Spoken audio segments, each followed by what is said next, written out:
এক রুটিওয়ালা শীতকালীন শীতের মৌসুম রুটি বানাইতেছে। তো ওই রুটিওয়ালার কাছে যাইয়া আহমদ ইবনে হাম্বল রহিমাহুমুল্লাহ বলতেছেন, ও রুটিওয়ালা ভাই, তুমি তো শীতের মৌসুমে রুটি বানাইতেছ, সারা রাত্র যদি তোমার কাছে থাকি, তোমার পাহাড় থেকে যদি আগুন পোহায়, তোমার কোনো অসুবিধা আছে কিনা? ওই রুটিওয়ালা বলে, হুজুর, আমি তো একাকিত্ব মানুষ, রুটি তৈরি করতেছি, সকালবেলায় বিক্রি করতে হবে, আমার সাথে যদি আপনি রাত্র যাপন করেন, আমি রুটি বানাইতে সময় পার করব, আপনি আপনার সাথে গল্প করে সময় চলে যাবে, রাত্রটা সুন্দরভাবে কাটাইতে পারবো, আপনি যদি আমার সাথে রাত্র যাপন করেন আমার কোনো আপত্তি নাই। এইরকম ভাবে যখন প্রস্তাবটা কবুল করলো, তখন ওই রুটিওয়ালা রুটি বানাইতেছেন আর বলতেছেন আস্তাগফিরুল্লাহ, রুটি আগুনের মধ্যে দিতেছেন, বলতেছেন আস্তাগফিরুল্লাহ, রুটি বিক্রি করতেছেন, বলতেছেন আস্তাগফিরুল্লাহ। ওই মানুষ রুটি কিনে টাকা রাখতেছেন, দিতেছেন, বাক্সের মধ্যে রাখতেছেন টাকাগুলি, আর বলতেছেন আস্তাগফিরুল্লাহ। কেমন মানুষ, কেমন জীবন আদর্শ! রুটিওয়ালা সারা রাত্র যাপন করে রুটি তৈরি করে আর আস্তাগফিরুল্লাহ ছোট্ট একটা তাসবিহকে তার আমল হিসেবে বানিয়ে নিল। চার মাযহাবের ইমাম আহমদ ইবনে হাম্বল রহিমাহুমুল্লাহ বলেন, ও যুবক ভাই, তুমি কতদিন যাবত ওই আস্তাগফিরুল্লাহর সাথে জড়িত আছো? ওই রুটিওয়ালা বলে, হুজুর, আমি ওই আস্তাগফিরুল্লাহ যতদিন থেকে আমি ওই রুটিওয়ালা হয়েছি, রুটি তৈরি করতেছি, ওই দিন থেকে নিয়ে আজ পর্যন্ত ওই আস্তাগফিরুল্লাহর সাথে আঠার মতো লেগে আছি। ওই আমল আমাকে যা দিয়েছে দুনিয়ার কোনো মানুষ আমাকে তা দিতে পারে না। এই আস্তাগফিরুল্লাহর আমল করে আল্লাহর কাছে যা চাইছি সব পাইছি, সুবহানাল্লাহ। এই আস্তাগফিরুল্লাহ আমাকে যা দিছে দুনিয়ার কোনো মানুষ তা দিতে পারে নাই। বলতেছেন, তবে আল্লাহ তাআলার কাছে একটা দরখাস্ত করেছিলাম, ওই একটা দরখাস্ত ছাড়া বাকি সব দরখাস্ত পূর্ণ হয়ে গেছে। এই দরখাস্তটা কি? তা আমি তো গরিব মানুষ, রুটি তৈরি করে বিক্রি করে খাই, তো আমার খুব ইচ্ছা ছিল চার মাযহাবের ইমাম আহমদ ইবনে হাম্বলকে যদি দেখতে পাইতাম, যদি তাকে কাছে পাইতাম, তার হাতের মধ্যে জড়াইয়া ধরে কপাল মুবারকে চুম্বন খাইতাম। ওই চার মাযহাবের ইমাম আহমদ ইবনে হাম্বল, যিনি জগৎ বিখ্যাত হাদিস বিশারদ, আল্লাহর ওলি মানুষ, আমি গরিব থাকা সত্ত্বে তার পর্যন্ত পৌঁছতে পারি নাই, তাকে দেখার কোনোদিন সুযোগ হবে না। তবে আল্লাহ তাআলার কাছে আমি ফরিয়াদ করেছি, এই আস্তাগফিরুল্লাহর আমল করে করে আল্লাহর কাছে সর্বশেষ প্রার্থনা ওই হুজুরের সাথে যেন আমার সাক্ষাৎ হয়ে যায়। এমনি ভাবে যখন এই কথা বর্ণনা করলো আহমদ ইবনে হাম্বল রহিমাহুমুল্লাহ, চোখের পানিগুলো ঝর ঝর করে ছেড়ে দিল। ওই তারি বেবে তার ওই চোখের পানিগুলো পড়তেছে আর বলতেছে, হে যুবক, ওই তোমার আস্তাগফিরুল্লাহর আমলই মনে হয় আমাকে আমার রাজ্য থেকে তোমার রাজ্য পর্যন্ত এনেছে।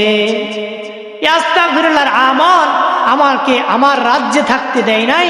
আল্লাহ তাআলা তোমার এই আস্তাগফিরুল্লাহর আমলকে এমন ভাবে কবুল করে নিয়েছেন, যেই কারণে আমার রাজ্যে থাকতে দেয় নাই, আল্লাহ তাআলা তোমার পর্যন্ত পৌঁছে দিয়েছেন। হে যুবক, আমি সেই আহমদ ইবনে হাম্বল, আমি চার মাযহাবের ইমামের একজন।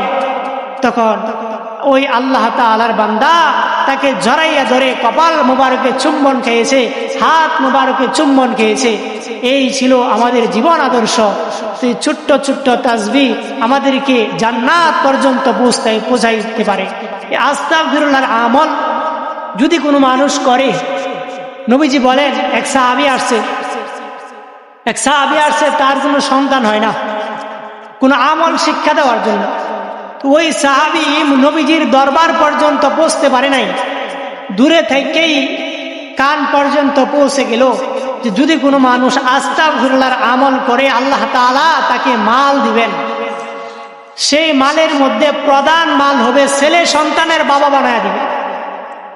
তখন ওই সাহাবী নবীজির দরবারে আর আসে নাই। ওই বাড়িতে যাইয়া স্বামী স্ত্রী উভয় আস্তাগফিরুল্লাহর আমলের সাথে এমন ভাবে আঠার মধ্যে লেগে আছে। তো কোনো রেওয়ায়েতে আছে যে 7 জন সন্তানের বাবা হয়েছে, কোনো রেওয়ায়েতে আসছে যে 6 জন ছেলে সন্তানের বাবা হয়েছে। তো 6 জন ছেলে সন্তানের বাবা হয়ে 6 জন ছেলেকে নিয়ে নবীজির দরবারে উপস্থিত হয়ে বলতেছেন, আসসালামু আলাইকুম ইয়া রাসূলুল্লাহ, ইয়া রাসূলুল্লাহ, আমি আপনার সেই আস্তাগফিরুল্লাহর আমল করার কারণে আল্লাহ তাআলা আমাকে 6 জন ছেলে সন্তানের মালিক বানায় দিয়েছেন। ইয়া রাসূলুল্লাহ, আপনি আমার জন্য নেক দোয়া করুন, সেই সন্তানগুলো যেন পরিপূর্ণ ইলমে দ্বীন শিক্ষা গ্রহণ করতে পারে। সেই জন্য ইহুদি খ্রিস্টানের অনুসরণ না করে মুসলমানদের আদর্শে বাস্তবায়ন হোক। সেই ইহুদি খ্রিস্টান এমন চক্রান্তে ছিল যে বাদশাহ নুরুদ্দিন রহিমাহুমুল্লাহ জানকি রহমতুল্লাহ আলাই, তিনি স্বপ্নে দেখতেছেন নবীজি তার সামনে, স্বপ্নে দেখতেছেন, হে নুরুদ্দিন, হে বাদশাহ, যে আমাকে তো 2 জন ইহুদি ডিস্টার্ব করতেছে। নবীজি তখন কিন্তু জীবিত নাই, মৃত, দুনিয়াতে নাই, মৃত্যুবরণ করেছে। কিন্তু বাদশাহ নুরুদ্দিন জানকি রহমতুল্লাহ আলাই স্বপ্নে দেখে যে 2 জন ইহুদি নবীজিকে রওজায় ডিস্টার্ব করতেছে। তো বাদশাহ নুরুদ্দিন রহমতুল্লাহ আলাই 1 দিন 2 দিন 3 দিন এই স্বপ্ন দেখলো। স্বপ্ন দেখার পর হাউ মাউ করে চিৎকার করতেছে, আমি কি দেখলাম? নবীজিকে 2 জন ইহুদি ডিস্টার্ব করতেছেন।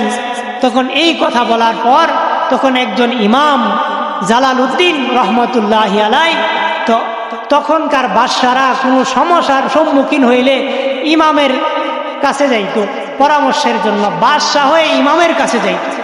এখন তো ইমামরাই বাদশার কাছে দৌড়ায়, এজন্য দেশে শান্তি নাই, এত অভাব অনটন। তো বাদশাহ নুরুদ্দিন ইমামের কাছে যাইয়া বলতেছেন, হুজুর, আমি তো স্বপ্নে মুখটা দেখেছি যে 2 জন ইহুদি আমার নবীজির রওজায় ডিস্টার্ব করতেছে। তখন ওই বাগদাদ থেকে রওনা হলো, যে বাগদাদ থেকে তার সৈন্যবাহিনী নিয়ে রওনা হইল যে মদিনায় যাইয়া মদিনার বাদশাকে দাওয়াত দিল যে আমি স্বপ্নে অমুকটা দেখেছি। এটা বলে নাই, গোপন রেখে বলতেছেন, আমি মদিনাবাসীকে আমি 1 বেলা খাবারের আয়োজন করে মেহমানদারি করতে চাই। এইরকম মেহমানদারি শুধু 1 বেলা নয়, 1 সপ্তাহ পর্যন্ত মেহমানদারি করেছে, মদিনাবাসী খাওয়াইছে। কিন্তু সমস্ত মদিনাবাসী আসলো এবং ঘোষণা হলো যে মদিনার মধ্যে সকল মানুষ প্রবেশ করতে পারবে, কিন্তু মদিনা থেকে কেউ বাইর হইতে পারবে না আমি নুরুদ্দিনের অনুমতি ছাড়া।